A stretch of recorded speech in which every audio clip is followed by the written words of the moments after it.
Milé deti, opakovanie je matkou múdrosti a tak si teraz precvičíme ABCD. Toto je jej prvé písmeno, teda A. Tiež ste sa zľakli, že ste si pomýlili kanál? Nepomýlili, nebojte. Aj keď táto užitočná pomôcka by sa dala využiť pre prvákov, je určená predovšetkým pre domácich majstrov a remeselníkov. Dobrý deň, volám sa Tomáš Krásenský a mám pre vás tip nielen na budúce Vianoce. Taktiež ste naposledy pod stromčekom nenašli svoju vysnívanú stolnú pílu alebo hoblík, aj keď ste Ježiškovi poslali správny odkaz? Nič si z toho nerobte. Ani ja nie. A preto som sa rozhodol, že na budúce nenechám nič na náhodu.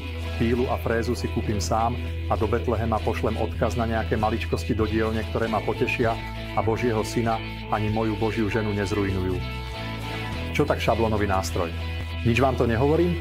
Tak inak šablóna na prenášanie tvarov. Stále nič. Vsadím sa, že ste to už niekde videli a hovorili ste si, že je to geniálne jednoduché a určite ste už aj robili niekedy prácu, ktorú by vám to veľmi uľahčilo.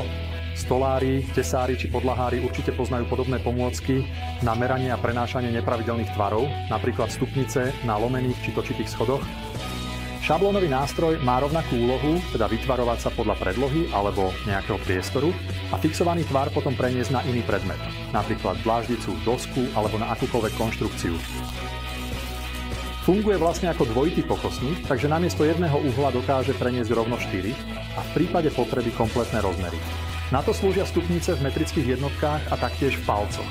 Snadlo s ním teda prenesiete vnútorné aj vnútorné uhly, 4-uholníkové tvary a vďaka jeho flexibilite môžete jednorámček odobrať a urobiť si ľubovoľný trojuholník. Napadlo ma vyskúšať ho využiť aj ako provizórny skladací meter, ale musíte improvizovať, pretože stupnice na seba nenadväzujú. Keď zostavíte obdĺžnik, vnútorné rozmery sú 12,25 cm a vnútorné zhruba 1730 cm. A toto je zrejme priestorovo najúspornejší tvar, do ktorého šablónu dokážete zložiť. Čo hovoríte? Šablóna za pol druhej stovky a urobí veľa práce. Navyše ako darček či malá pozornosť by mohla prejsť.